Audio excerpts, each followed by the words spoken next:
राधे राधे। सिया राम मैं सब जग जानी, करहूँ प्रणाम जोर जुग पानी। सभी भक्त वृंदों के मन मंदिर में ईश्वर का दर्शन करते हो ये दास अनिरुद्ध आप सभी को कोटि कोटि नमन वंदन, सबका बहुत बहुत अभिनंदन करता है।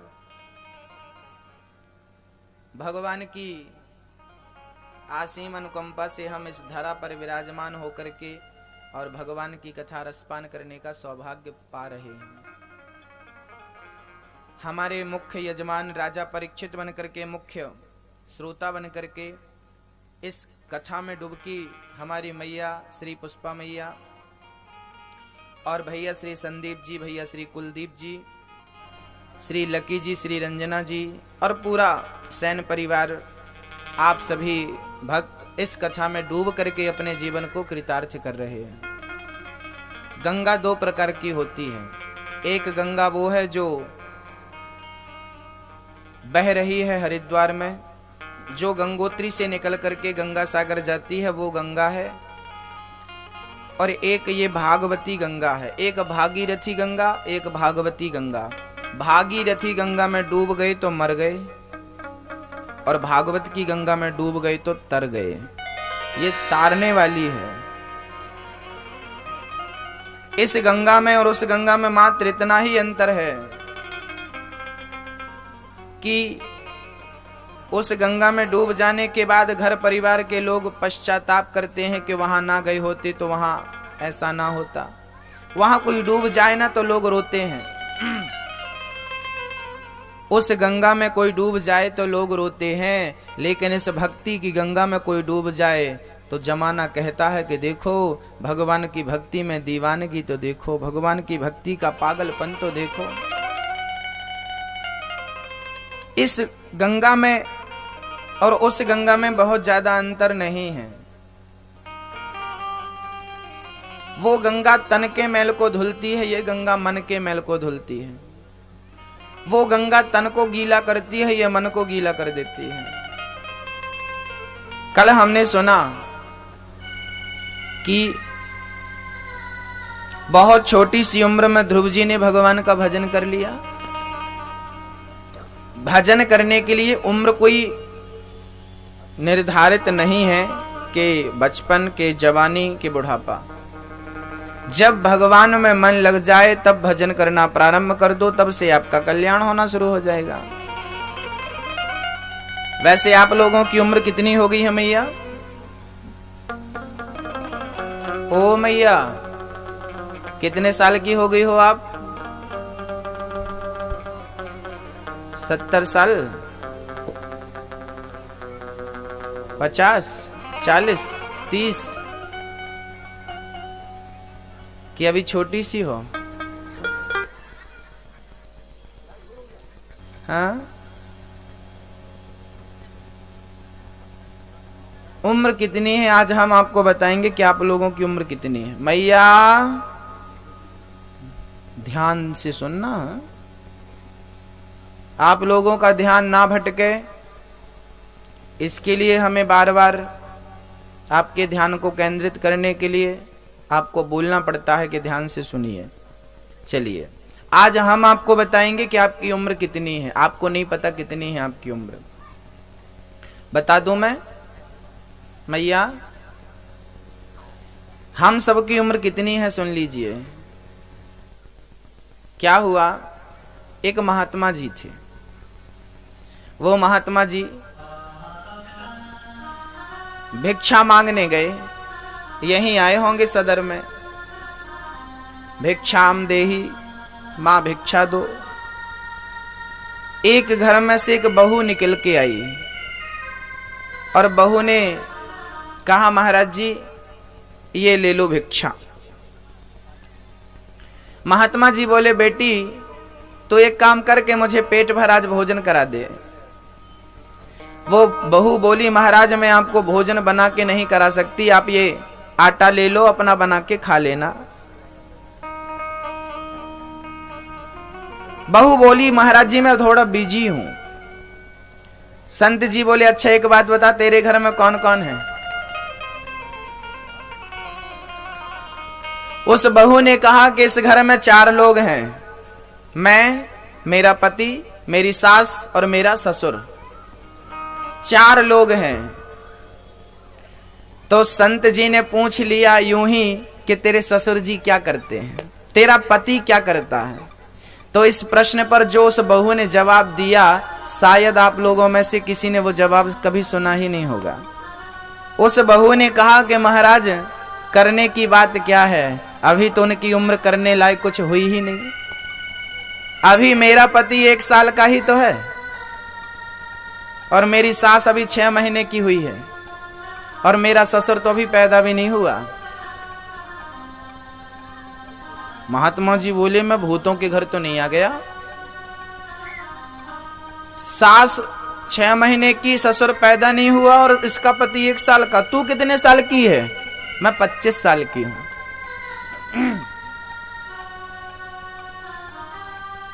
संत जी बोले देख बहन, मेरी कुछ समझ में नहीं आया, तू क्या बोल रही है, जरा सीधा सीधा बोल, टेढ़ा टेढ़ा बोल रही है। उस बहू ने कहा कि महाराज जी, मैं समझती हूं कि जिस दिन से आपका मन भगवान में लगा, जिस दिन से आपने भगवान का भजन शुरू किया, उस दिन से ही आपका जीवन शुरू हुआ और वही है आपकी उम्र। तो मेरा पति अभी 1 साल से भगवान की पूजा करना प्रारंभ किया है, तो मेरे पति की उम्र मात्र 1 ही वर्ष है। मेरी सास अभी 6 महीने से सत्संग जाना शुरू करी है, भगवान का भजन करना प्रारंभ करी है, माला जपना शुरू करी है। तो मेरे सास की उम्र मात्र 6 महीने है, क्योंकि 6 महीने से ही भजन कर रही है। उसके पहले जो खाया, जो सोया, जो भोगा संसार के भोग, उसकी कोई उम्र नहीं। वो तो सुअर की तरह, जानवरों की तरह जिंदगी व्यतीत हुई है। उसकी क्या गणना करूं, उसकी क्या गिनती करूं। और मेरा ससुर तो अभी भी जुआ खेलने जाता है, अभी भी 1 माला नहीं जपता, मतलब अभी पैदा ही नहीं हुआ। अब आप बताओ कि आप लोग कितने साल के हो गए? हाँ, जब से हम भजन करना शुरू किए हैं उस दिन से हमारी उम्र है, नहीं तो सब व्यर्थ गई ना। अभी तक हमने क्या किया?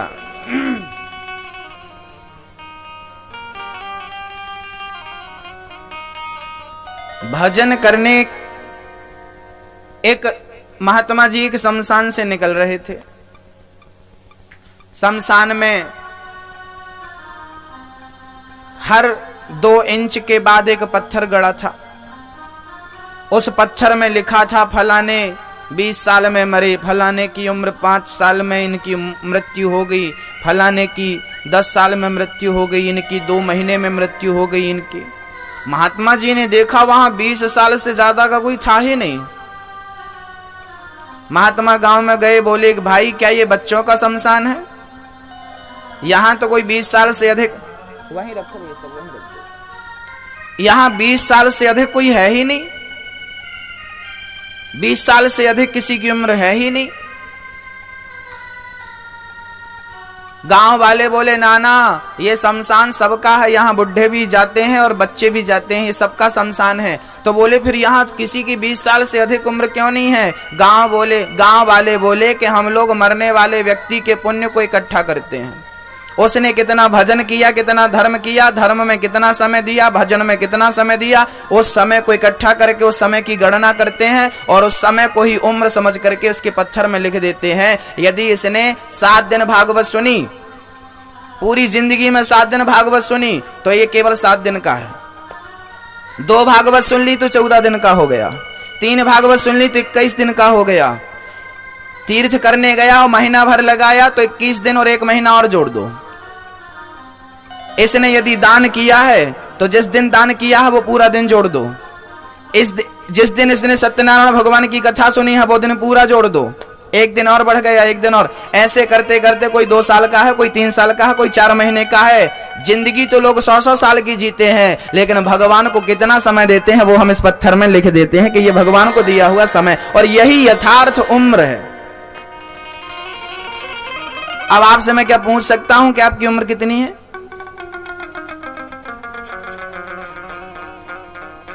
क्योंकि हमारा कंप्यूटर इतना पावरफुल नहीं है कि वो आपके पूरे जीवन का ये निकाल सके कि आप कितना पुण्य और कितना पाप किए हो, लेकिन भगवान का कंप्यूटर एडवांस है। हाँ, वो सब निकाल लेता है। वो देख लेता है उस परमात्मा का कंप्यूटर कि आपने कितना समय पुण्य में धर्म में लगाया और कितना पाप में लगाया। 100 साल के लिए मैंने आपको भेजा और उसमें से आपने क्या किया है? कितना धर्म, कितना अधर्म, कितना दिल दुखाया, कितने लोगों का दिल दुखाया, कितनों की आंखों में आपने आंसू दिए और कितनों की आंखों के आंसू पहुंचे। ये सब उसके कंप्यूटर में फीड है। यहां से जाओगे बस आपका नाम डाला जाएगा, फलाने जी फलाने जी फलाने जी फलाने जी, बस पूरा डाटा सामने। चेक कर लो खुद, ये पाप और पुण्य, तारीख भी होगी और समय भी होगा उसके कंप्यूटर में। जब काले खोपड़ी वाला इंसान इतना एडवांस कंप्यूटर बना सकता है, सुपर कंप्यूटर बना सकता है, तो इंसान को बनाने वाला भगवान क्या सुपर का सुपर नहीं बना सकता? जो इंसान बना सकता है वो क्या नहीं बना सकता? आज का इंसान सब बना सकता है, रोबोट बना सकता है, लेकिन प्राणी में प्राण नहीं डालना और कम हो जाता है। हर सूर्य उदय आपको एक दिन कम कर देता है। आप रोज मर रहे हो, मर रहे हो कि नहीं? पर मौत दिखाई पड़ रही है क्या? हाँ, एक आदमी बोला गुरुजी हमने 2 लाख पाए, हमने 2 करोड़ पाए, 2 लाख पाया। क्या पाया सबको दिखता है, पर क्या खोया किसी को नहीं दिखता। अरे तूने कागज के टुकड़े पाए हैं और अनमोल श्वासें खोई हैं। खो गई श्वास, कागज के टुकड़े आए हैं और श्वास गई है। कागज के टुकड़े समेटता गया, अनमोल श्वास खोता गया, कहता गया मैं बहुत पा गया, बहुत पा गया। अरे कागज के टुकड़े को पाने वाला कभी महान बना है? महान बन गया होता तो आज कागज के नोटों की क्या हमारे जबलपुर में कमी है? बोलो, बहुत पड़े एक से बढ़कर एक। मीरा जी ने कहा है, पायो जी मन राम रतन धन पायो। कागज के नोट कीमती नहीं है, ये कागज के टुकड़े तो पुराने 500 और 1000 के नोट तो यहीं बंद हो गए भारत में। आपके पास पुराना पैसा है तो वो यहीं नहीं चलेगा। सोचो, पुराना 1500 का यहीं बंद हो गया और ये नया वाला कब बंद हो जाए कोई को नहीं पता। ये कागज का टुकड़ा तो यहीं बंद हो जाता है, यहीं नहीं चलता, तो क्या भगवान के घर चलेगा? ऐसे कागज के टुकड़े उसके घर में डस्टबिन में डले पड़े हैं। बहुत सारे लोग लेके जाते हैं, साहब जी हमारे पास पैसा है ले जाओ। वहां नहीं चलता। वहां कौन सा पैसा चलता है? अमेरिका में ये पैसा नहीं चलता। इस पैसे को अमेरिका में जमा करना पड़ता है बैंक में, और वहां जो डॉलर चलता है वो लेना पड़ता है। ये पैसा अमेरिका में नहीं चलता। लंदन, जापान, रूस, चाइना, पाकिस्तान में भी ये नहीं चलता। पहले जमा करके वहां की करेंसी लेनी पड़ती है। जब ये बाजू वाले देश में नहीं चलता तो भगवान के घर चले गए। इसको जमा करके ना वो पैसे लेने पड़ते हैं जो वहां चलते हैं। वहां कौन सा धन चलता है भगवान के घर? राम रतन धन पायो। राम नाम की संपत्ति वहां चलती है। इसलिए थोड़ा जमा किया करो इसको धर्म के कार्य में, और जमा करोगे तो वो पूंजी मिलेगी जो वहां काम आती है। इसलिए हमारी मैया ने भागवत में जो पैसा लगाया है, इस पैसे के बदले इनको वो पैसा मिलेगा जो परमात्मा के घर चलता है। इसलिए धर्म करना चाहिए, भागवत सुननी चाहिए। ये जमा हो रहा है, इकट्ठा हो रहा है, संग्रह है। आप बैंकों में संग्रह करते हो, कोई धर्म करके संग्रह कर लेता है। ये तो भगवान की आंखों में है, इसका हिसाब तो परमात्मा देगा। तुमने देखिए, धन से ना धर्म भी होता है, धन से अधर्म भी होता है। धन से हम जाएं और बढ़िया शराब पी के आ जाएं, और धन से बढ़िया धन को लेकर जाएं और किसी रोते हुए को बढ़िया रोटी खिला दें, भोजन करा दें, तो धन हमें बिगाड़ता भी है और धन हमें सुधारता भी है। धन से धर्म भी होता है, धन से अधर्म भी होता है। क्या करना है आपको? स्वतंत्र हो आप, है ना। छोटी सी उम्र में ध्रुव जी ने क्या पा लिया? परम पद को पा लिया, परम गति को पा लिया ध्रुव जी ने। इसलिए कहा करता हूं कि भगवान के भजन के लिए बुढ़ापे का इंतजार मत करना, जवानी का इंतजार भी मत करना। भगवान के भजन के संस्कार लड़कपन में ही आ जाएं तो बहुत बढ़िया है। भजन करना बुढ़ापे में नहीं, लड़कपन में सीख लो माला जपना। क्योंकि बुढ़ापे में ना शरीर इतना दर्द करता है कि भजन हो नहीं पाता, और जवानी में कामना इतनी होती है कि भजन हो नहीं पाता। लड़कपन सबसे अच्छा है। छोटे से बच्चे को माँ ने माला पकड़ा दिया, जपने बैठ गए, उसे कोई फर्क नहीं पड़ता कि क्या चल रहा क्या हो रहा, उसके अंदर कुछ वासना है ही नहीं, उसके अंदर कुछ कुविचार है ही नहीं, इसलिए उसका मन भजन में ज्यादा लगेगा। जिसके अंदर प्रपंच भरा पड़ा है वो भजन कैसे करेगा? अरे भजन तो वही कर सकता है जिसके अंदर से प्रपंच निकल चुका है, और बच्चे के अंदर कोई प्रपंच होता नहीं है। तो भजन करने के लिए बुढ़ापे से ज्यादा, जवानी से अधिक लड़कपन अच्छा है। कि प्रियव्रत तो धर्मात्मा थे, फिर उन्होंने गृहस्थी कैसे बसाई और क्यों बसाई, हमें जरा समझाओ, हमें बतलाओ कि उन्होंने गृहस्थ कैसे स्वीकार किया। तब बताए परीक्षित को सुखदेव जी, राजन सुनो, प्रियव्रत इनका विवाह हुआ था विश्वकर्मा की पुत्री वर्हिष्मती से। इनके पुत्र हुए थे आग्नेध्र, आग्नेध्र के पुत्र हुए नाभि, और यहीं पर ऋषभदेव जी महाराज प्रकट भये। ऋषभदेव जी के 100 पुत्र थे। ऋषभदेव जी ने अपने वस्त्रों को त्याग करके जंगल में भजन करना प्रारंभ किया। ऋषभदेव जी से जैन धर्म शुरू हुआ। महावीर स्वामी जैनों के तीर्थंकर हैं। ऋषभदेव जी महाराज के पुत्र हुए हैं 100। सबसे बड़े का नाम था भरत। मैया, ओ मैया, हो गई पंचायत पूरी? हो गई? थोड़ा कथा भी सुन लो। पंचायत ही पंचायत।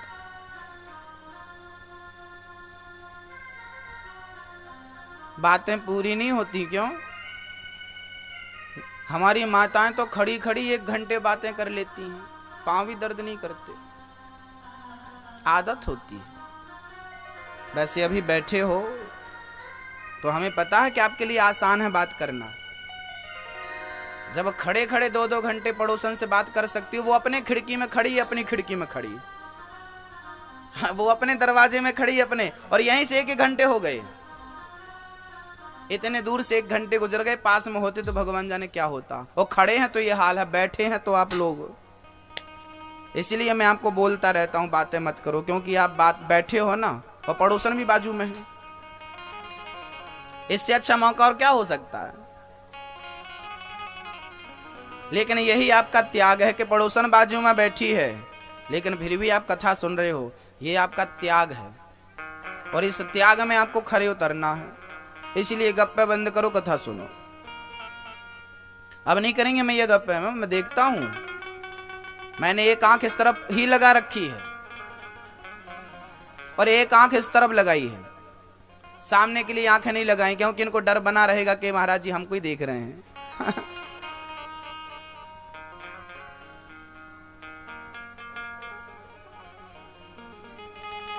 अब ध्यान दो। भरत जी, हमारे देश में 3 भरत हुए हैं जिनके नाम से देश का नाम पड़ा है भारत। हमारे देश का नाम पहले क्या था? हमारे भारत का नाम पहले क्या था? हमारे भारत का पहले नाम था आर्यवर्त। हमारे देश के 4 नाम हैं: भारत, आर्यवर्त, हिंदुस्तान और इंडिया। सबसे पुराना नाम क्या है? आर्यवर्त। हमारे देश में 3 भरत हुए हैं जिन भरत के नाम से देश का नाम पड़ा है भारत। कौन कौन से भरत? एक शकुंतला नंदन भरत, शेर के मुंह में हाथ डाल देता है और शेर के साथ खेलता है, शेर को बैल बनाता। किसी ने कहा तेरा बेटा मर जाएगा शकुंतला, तेरा बेटा शेर के संग खेलता है। शकुंतला बोली शेर का बेटा शेर के संग नहीं खेलेगा तो क्या गीदड़ के संग खेलेगा? शेर का ही बेटा है ये, है? तो ये भारत का वो बेटा शकुंतला नंदन भरत जिसने शेर के संग बचपन गुजारा हो, ये भारत उस भरत का है। दूसरे भरत राम के भाई, राम के भ्राता भरत। कौन से भरत? अयोध्या के भरत, दशरथ नंदन भरत, कैकेयी नंदन भरत, राम के भाई भरत। उस भरत के नाम से हमारे देश का नाम क्या पड़ा? अच्छा, उन भरत में क्या प्रधानता थी, क्या खास बात थी? ये भारत कौन सा भारत है? ये वो भारत है जब राम को वनवास भेजा गया तो भाई राजा नहीं बना कि मेरा भाई वनवास चला गया तो मैं अयोध्या का राज्य, भरत जी चाहते तो अयोध्या का राज्य स्वीकार कर लेते, कोई रोकने टोकने वाला नहीं था। लेकिन धन्य है वो भाई भरत जो अपने भाई के लिए अपने राज्य को त्याग करके और अपने भाई को गले लगाया है। भाई भाई के बीच में कैसा कैसा प्रेम होना चाहिए, ये उस भाई भरत ने हमें सिखाया है। ये उस भरत का देश है, ये उस भरत का भारत है जिस भरत ने हमें भाई भाई के संग प्यार से रहना सिखाया है। लेकिन आज हम आपस में लड़ रहे हैं भाई भाई। उन भरत के नाम से देश का नाम पड़ा है भारत। अच्छा मैया एक बात बताओ, माना कि कभी अयोध्या में चुनाव होते, इलेक्शन होते और एक पार्टी में भरत जी खड़े होते और एक पार्टी में राम जी खड़े होते, तो बताओ कौन जीतता? हाँ बताओ किसकी विजय होती? मैया किसकी जीत होती बताओ?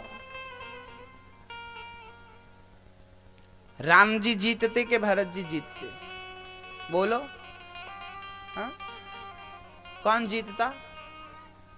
बोलो मैया, आप बताओ कौन जीतता मैया?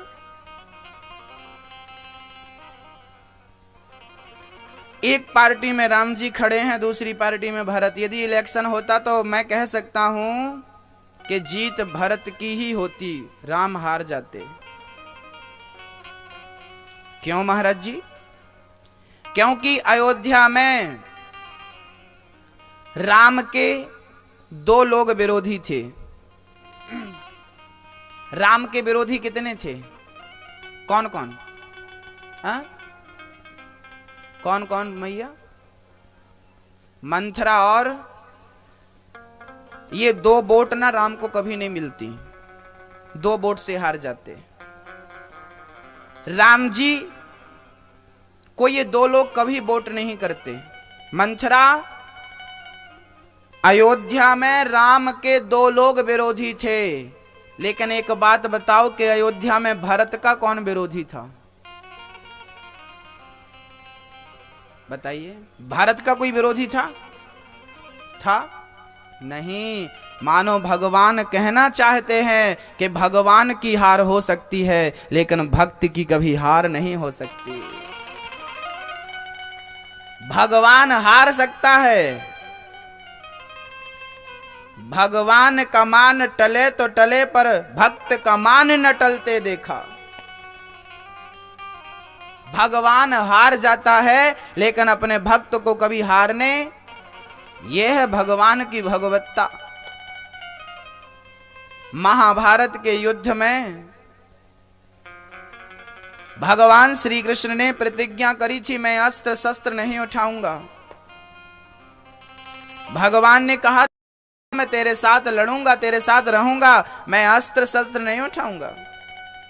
और भीष्म पितामह ने प्रतिज्ञा कर ली थी, कन्हैया मैं आपको अस्त्र शस्त्र उठवा कर ही रहूंगा। अब भक्त ने प्रतिज्ञा ली है कि मैं अस्त्र शस्त्र उठवा कर रहूंगा और भगवान ने बोला मैं अस्त्र नहीं उठाऊंगा। तब क्या हुआ? जब भीष्म पितामह ने अर्जुन के ऊपर बाणों की वर्षा करी तब रथ का एक पहिया पड़ा था। भगवान उस रथ का पहिया लेकर दौड़ पड़े, पितामह यदि मेरे भक्त को एक भी बाण लगा तो मैं आज आपको छोड़ूंगा नहीं, भूल जाऊंगा कि आप भीष्म पितामह हो, गंगा पुत्र हो, शांतनु पुत्र हो। पितामह भीष्म ने अपने धनुष को छोड़ दिया, पितामह भीष्म ने अपने बाणों को छोड़ दिया। प्रभु आपने प्रतिज्ञा करी थी कि मैं अस्त्र शस्त्र नहीं उठाऊंगा, लेकिन आज रथ का पहिया उठा करके आज आपने अपनी प्रतिज्ञा तोड़ दी। क्यों? कभी कभी कबड्डी खेलता खेलता पिता हार जाता है और अपने पुत्र को छाती में बिठाकर कहता है मैं हार गया तू जीत गया। क्यों हार जाता है पिता? पुत्र की खुशी के लिए हार जाता है पिता। ऐसे आज भक्त की खुशी के लिए भगवान हार गए। और भगवान हार क्यों गए? ताकि मेरा भक्त खुश हो जाए, ताकि उसे अपनी प्रतिज्ञा तोड़नी ना पड़े। मैं अपनी प्रतिज्ञा तोड़ूं चलेगा, पर मेरे भक्त की प्रतिज्ञा टूटे ये मुझे अच्छा। अरे एक भक्त ने कह दिया इस खंबे में भगवान है। हिरण्यकश्यप बोला तेरा भगवान कहाँ है? हिरण्यकश्यप को नरसिंह भगवान प्रहलाद जी ने कह दिया इस खंबे में मेरा भगवान है। और जो प्रहार किया खंबे पर, तो खंबा चीर के कौन निकला? नरसिंह भगवान। आप लोग कहते हो कि ये पत्थर की मूर्ति है, ये भगवान नहीं है। अरे भाई, भगवान पत्थर में नहीं रहता, भगवान मंदिर में नहीं रहता, भगवान तो भक्त के विश्वास में रहता है, यकीन में रहता है। प्रहलाद ने विश्वास करके कहा कि इसमें भगवान है, तो भगवान उस खंबे से निकले कि नहीं? मानो भगवान इसलिए निकल गए कि यदि मैं नहीं निकलूंगा तो मेरे भक्त की बात मिथ्या हो जाएगी, मेरे भक्त की बात झूठी हो जाएगी। और भक्त की बात झूठी ना हो, इसलिए भगवान खंबा चीर करके निकल आए, ताकि आंदा किसी भक्त की बात मिथ्या ना हो। है ना? भक्त की बात मिथ्या ना हो। भक्तों, भगवान भक्त के विश्वास में है। मंत्र जाप मम दृढ़ विश्वासा, पंचम भजन सुवेद प्रकाशा। जहां विश्वास है वहां भगवान है, जहां विश्वास नहीं है वहां भगवान। लोग कहते हैं मंदिर में भगवान कहाँ है? अरे तुम्हें विश्वास ही नहीं है तो भगवान कहाँ है?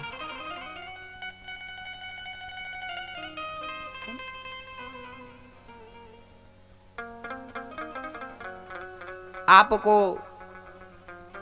कभी कभी आपने देखा होगा, आपको जब सर्दी अधिक हो जाती है ना, तब आपको खुशबू नहीं आती।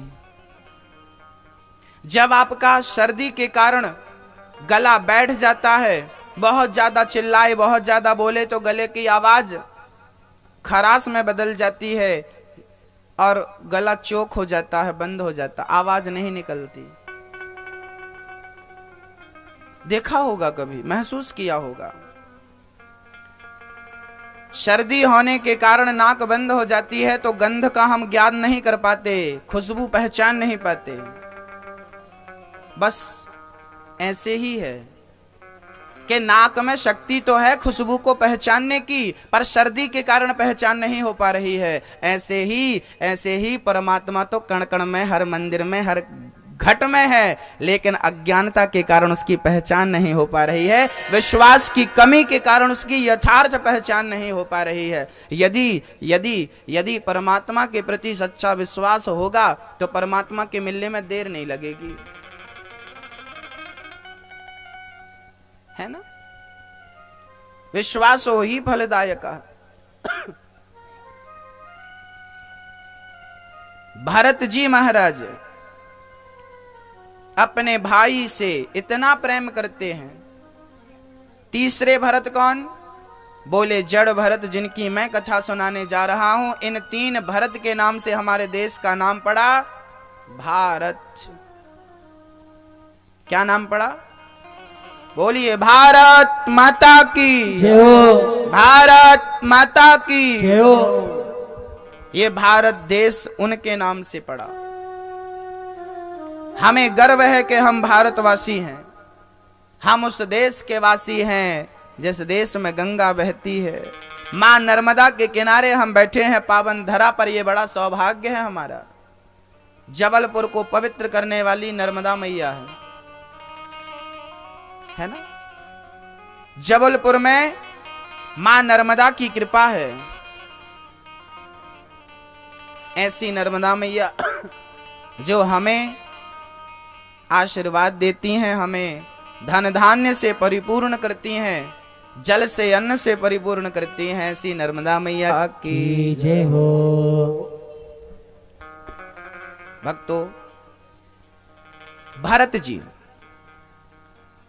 जड़ भरत जी राजा थे, अपने प्रजा को ज्ञान दिया, चलो भजन करो, चलो भजन करो, पर कोई सुना नहीं, कोई समझा नहीं। भारत जी घर परिवार को छोड़ करके गंडकी नदी के तट पर जाकर बैठ गए, भगवान का भजन करने लगे। कथा स्टार्ट हो गई है, ध्यान से सुन। मैया अब गप्पे मत लड़ाओ मेरी माँ, आप कम रहती हो तो गप्पे कम होती हैं, ज्यादा होती हो तो गप्पे ज्यादा होती हैं, थोड़ा ध्यान दे दो।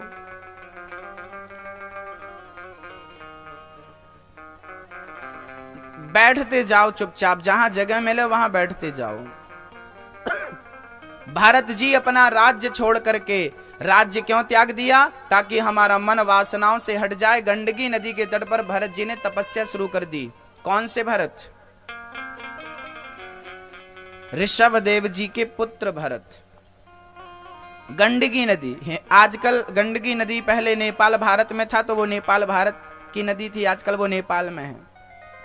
ये गंडकी नदी वही नदी है जहां तुलसी का दल डाला जाए, तुलसी डाला जाता है तो शालिग्राम भगवान चिपक करके आ जाते हैं। कभी देखा, दर्शन किया? नहीं। लोग कहते हैं गुरुजी एक विज्ञान की पुस्तक पढ़ने वाला, एक बच्चा विज्ञान पढ़ने वाला, विज्ञान सब्जेक्ट को पढ़ने वाला मेरे से बोला गुरुजी मैं भगवान को नहीं मानता। मैंने कहा भगवान को नहीं मानता तो गंगा का पानी कभी खराब नहीं होता? हर नदी का पानी खराब हो जाता है, गंगा का पानी खराब नहीं होता। ये चमत्कार नहीं तो क्या है? विज्ञान कहता है मैं चमत्कार को नहीं मानता। अरे भाई, गंगा का पानी कभी खराब नहीं होता, यही एक चमत्कार है। शालिग्राम भगवान, तुलसी का पत्ता डालो, तुलसी का पेड़ डालो गंडकी नदी में तो शालिग्राम भगवान मैग्नेट की तरह चिपक करके आ जाते हैं। विश्वास नहीं है मेरी बातों में तो खुद जाओ और देखो। शालिग्राम भगवान आते हैं, ऐसे चिपक जाते हैं। जो चिपक जाए तुलसी में वही असली शालिग्राम भगवान माने जाते हैं।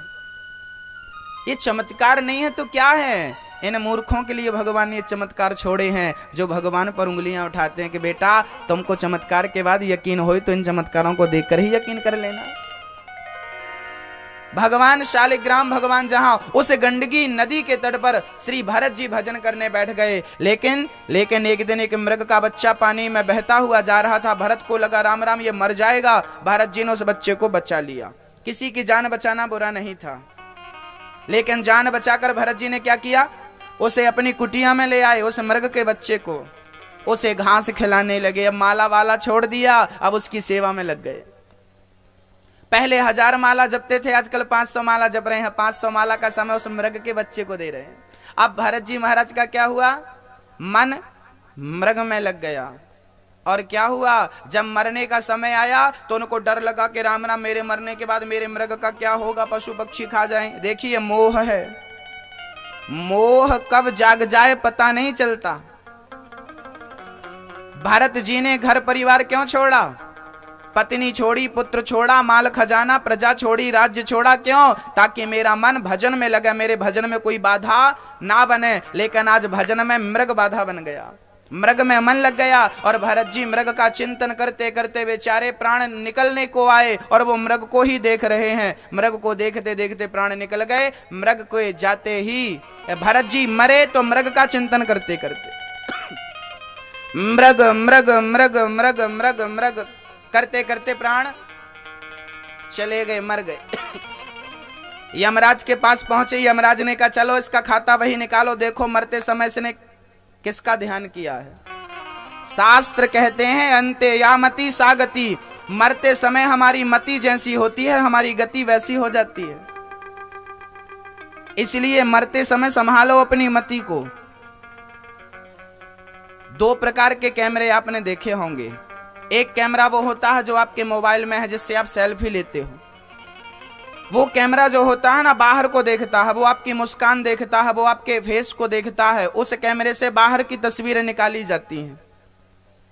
आपके अंदर क्या चल रहा है, कौन सा फ्रैक्चर है, कहां पर क्या, वो बाहर का कैमरा अंदर नहीं देख सकता। एक कैमरा डॉक्टर के पास होता है, जैसे एक्सरे मशीन कहते हैं, वो आपके फेस की तस्वीर नहीं निकालता, वो सेल्फी नहीं ले सकता, वो हड्डी की निकालता। एक कैमरा मोबाइल का है, वो फेस की तस्वीर निकालता है, एक कैमरा एक्सरे मशीन है जो हड्डी की तस्वीर निकालती है। ये दोनों कैमरे भारत में पाए जाते हैं, देश में पाए जाते हैं। एक कैमरा भगवान के पास है। वो कैमरा कहाँ की तस्वीर निकालता है? जब आप मरने लगते हो, जब मैं मरने लगता हूं, तो वो हमारे मन की तस्वीर निकालता है, और मरते समय हमारे मन में क्या चल रहा था वो तस्वीर निकाल के भगवान को दे देता है। प्रभु, मरते समय आपके मन में क्या चल रहा था? इसलिए कहा करता हूं कि मरते समय अपने मन को संभाल लेना, मरते समय अपने मन को सुधार लेना, क्योंकि अंते यामति सागति, है ना? मरते समय सावधानी, क्योंकि मरते समय एक आदमी बोला, गुरुजी हमारा कुत्ता बड़ा ईमानदार है। हमने कहा क्यों ना रहे, तुम्हारे दादाजी ही तो हैं। अरे महाराज जी क्या बोल रहे हो, हमारे दादाजी? हमने कहा हाँ, सुन, तेरे जो दादाजी है ना, जब उनकी मौत आई तब वो यही सोच रहे थे कि मेरी बहू और मेरा बेटा गैर जिम्मेदार है, गैर जिम्मेदार है। ताला खोल के चला जाता, दरवाजा खोल कर चला जाता है। मेरे घर का क्या होगा, मेरे घर की तकनबारी कौन करेगा, रक्षा कौन करेगा? ये घर घर घर घर घर घर करता करता मरा, और जब मरा तो यमराज ने देखा इसके मन में तो सुरक्षा चल रही थी। अब भगवान ने कहा चलो इसको सुरक्षा करने वाला ही बना के भेज दो, तो कुत्ता बना के भेज दिया। कल तक इस घर का मालिक था, आजकल इस घर का कुत्ता है। हंसने की बात नहीं है, रियल है। आपका कुत्ता बहुत ईमानदार है तो वो आपका सगा भी है, कोई रिश्तेदार है, और आपका अपना ही है। ये मैं नहीं कहता, शास्त्र कहते। एक आदमी बोला, महाराज, कई लोगों को आपने देखा होगा मरते समय पैसा पैसा करते हैं, पैसा पैसा पैसा करके मर गए। जो पैसा पैसा करके मरता है वो अगले जन्म में क्या बनता है? वो अगले जन्म में सांप बनता है। आजकल तो बैंक हैं तो लोग अपना पैसा बैंक में रखते हैं, लेकिन पिछले जमाने में ना बैंक नहीं थे तो लोग अपना पैसा जमीन में गाड़ देते थे। तो आपने देखा होगा जहां जहां जमीन में पैसा होता था ना, वहां वहां सांप भी होता था। सुना होगा अपने बाप दादों से या प्रैक्टिकल किया हो, जहां धन गड़ा होता है, जहां माया गड़ी होती है, वहां एक सांप भी होता है उसकी रक्षा करने के लिए। और याद रखना, वो सांप और कोई नहीं, उस धन का मालिक था। मरते समय विचार आया, मैंने धन गड़ाया था, कोई को बता नहीं पाया, धन धन पैसा पैसा करता करता मरा, अगले जन्म में वहीं पर गुठरी मार के बैठा है। ताक बेटा, क्योंकि सांप को ना धन की कीमत होती है, सांप के पास मणि होती है, मणि सबसे अनमोल होती है। सांप तो मणिधर होता है, सांप तो वैसे ही धनवान होता है। तो धन की रक्षा कौन करेगा? सांप करेगा। तो आप में से किसी को बनना है? सांप बनना हो तो फिर धन धन करते मरना। घर की चिंता ज्यादा हो तो कुत्ता बन के आ जाना अगले जन्म में। इसीलिए हमारे बाप दादे बुजुर्ग जब आदमी मरने लगता है ना तो राम नाम सत्य बोलते हैं, ताकि मरने वाला राम का नाम सुन ले। राम का नाम सुन करके मरेगा तो उसके नाम के गया में श्राद्ध भी करने की आवश्यकता नहीं पड़ेगी, सीधे भगवान के परम धाम को चला जाएगा, मुक्ति हो जाएगी। राम का नाम पावरफुल है। महाराज जी, एक आदमी हमसे बोला कि गुरुजी राम के नाम में ऐसा क्या पावर है कि राम का नाम कह के लोग मुक्त हो जाते हैं, मुक्ति पा जाते हैं। हमने कहा भैया, राम का नाम लिखा गया था पत्थरों में आज के हजारों साल पहले, वो पत्थर आज भी पानी में तैर रहे हैं। अभी नासा के साइंटिस्टों ने, अभी 1 महीना नहीं हुआ, अभी 1 महीना पहले ही, अभी 1 महीना पूरा नहीं हुआ, अभी नासा के वैज्ञानिकों ने सालों साल से रिसर्च किया और अभी उन्होंने डिसीजन दिया है कि जो राम सेतु है वो बनाया गया है, वो प्राकृतिक नहीं, उसे बनाने वाला कोई था। और वो कौन था? वो रामचरितमानस में लिखा है। राम नाम के पत्थर पानी में तर गए। यदि राम नाम से पत्थर पानी में तर सकते हैं तो राम नाम के बल से क्या हम भवसागर से पार नहीं जा सकते? कोई कहता है मैं भगवान को नहीं मानता। अरे भैया, नहीं मानता तो ये बता दे कि राम का पत्थर, राम नाम का पत्थर, राम सेतु का आज भी पानी में क्यों तैरता है? पूरे समुद्र में कहीं का पत्थर पानी में नहीं तैरता, पूरी दुनिया में कहीं का पत्थर पानी में नहीं तैरता, मात्र राम सेतु का पत्थर पानी में तैरता है। क्यों? क्योंकि हमारे शास्त्रों ने हमें बताया है कि उन पत्थरों में एक जमाने में राम नाम लिख करके पानी में छोड़ा गया था। तो वो पत्थर का चमत्कार नहीं है, वो तो राम नाम का चमत्कार है, तो राम नाम के पत्थर पानी में तैर सकते हैं। तो मुझे अनिरुद्ध को भरोसा है कि पत्थर तैर सकता है, पत्थर तर सकता है। ये राम के पत्थर पानी में तर गए। तो अंते यामति सा गति, मरते समय जिसका मन जहां होता है उसकी वो गति। एक महात्मा जी थे, उनने पत्नी छोड़ी, पुत्र छोड़ा, पैसा छोड़ा, सब छोड़ दिया और भजन करते रहे, सीताराम सीताराम सीताराम सीताराम जपते रहे। एक दिन क्या हुआ, जब मरने का समय आया ना, तो उनके पास एक कंबल था, कंबल। बेचारे महात्मा जी मरते मरते सोचे कि मैं मरूंगा तो मेरे कंबल का क्या होगा। अब मोह तो अभी कभी भी आ जाए, कंबल का क्या होगा। बेचारे कंबल को देखते देखते मर गए, और जब मरे तो अगले जन्म में कपड़ा खाने वाला कीड़ा बन के आ गए। अब कंबल में बैठे उसी कंबल को फिनिश कर रहे हैं। पर इतना सा कीड़ा इतना बड़ा कंबल कैसे खाए, तो फिर खाए थोड़ा सा, और खा करके उनकी उम्र पूरी हो गई, फिर मर गए, फिर कीड़ा बने, फिर मर गए, फिर कीड़ा बने। जब तक पूरा कंबल खा नहीं लिया तब तक कीड़ा बनते रहे, और जब पूरा कंबल फिनिश कर लिया तब फिर मुक्ति हो गई। ये बातें केवल बातें नहीं हैं। आपको लग रहा होगा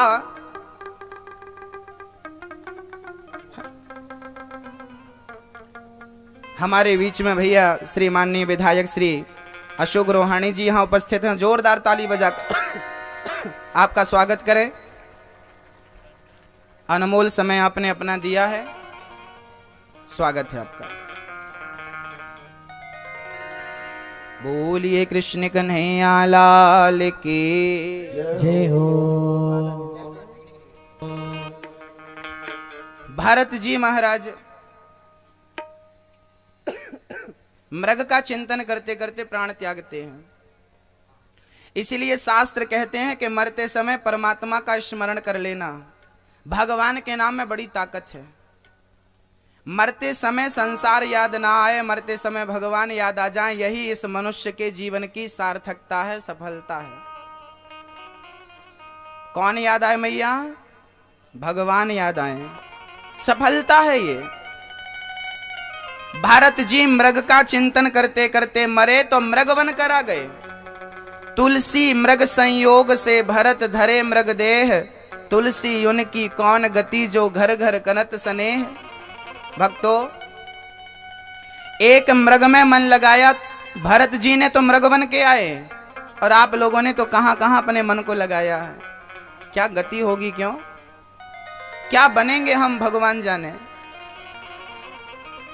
मरते समय अपने मन को केंद्रित करना, संभालना। एक मैया थी यहीं सदर की, घर से बढ़िया मेकअप करके निकली, 3-4 घंटे बढ़िया मेकअप किया। कहां जा रही थी? स्टूडियो फोटो खिंचाने। जैसे ही घर से निकली तो हवा चली, तूफान चला, और हवा तूफान में उसके ऐसे हवा तूफान के कारण बाल बाल ऐसे उड़े कि चिड़िया का घोंसला बन गए। पूरी धूल वूल जम गई चेहरे में। अब वो बेचारी जैसे तैसे स्टूडियो पहुंची, कैमरे वाले भाई से बोली चलो फोटो निकालो। कैमरे वाला बोला बहन जी थोड़ा शकल ठीक कर लो। अरे मैं 4 घंटा सज के आई हूं, तुझे नहीं पता? मैंने मेकअप किया है, चल तू फोटो निकाल। अरे मेकअप तुमने घर में किया था, शकल कहाँ बिगड़ी? शकल तो रास्ते में बिगड़ गई। हाँ, जब आप भगवान के घर से चले थे ना, तब सबका मन बुद्धि विचार अच्छे थे, रास्ते में ही सबके विचार बुद्धियां बिगड़ गई हैं भक्तों। अब यहाँ बिगड़ गया है, अब सुधारोगे कहाँ? अब यहाँ बिगड़ा है तो यहीं सुधारना पड़ेगा ना। यहीं बिगड़ा है। जब पैदा भय थे ना, आपका मन बुरा नहीं था, आपका विचार बुरा नहीं था, आपकी बुद्धियां बुरी नहीं थी, लेकिन आप जब जवानी की दहलीज में पहुंचे तो आपकी जवानी में आपकी बुद्धि बिगड़ गई, आपका दिमाग बिगड़ गया, आपका विवेक बिगड़ गया। और यहां बिगड़ा है तो सुधार कहां होगा? यहीं होगा ना।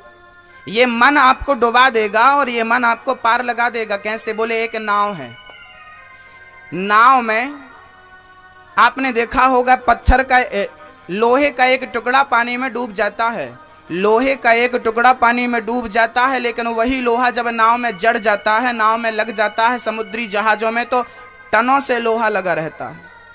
वही लोहा जब नाव की संगत कर लेता है तो वो लोहा डूबता है क्या? वो डूबता नहीं है, वो पार लगाने वाला बन जाता है। ये मन लोहे की तरह है, ये मन संसार में लगाओगे तो डूब जाएगा और डुबा देगा, लेकिन ये मन भगवान के भजन से जोड़ दोगे, सत्संग की नौका से जोड़ दोगे तो ये मन आपको पार लगाने वाला बना देगा, पार लगा देगा और पार लग जाएगा। मन पार भी लगाता है और मन डुबाता भी है। आपका मन कहां लगा है वो आप देख लो। मरते समय अपने मन को संभालना। एक आदमी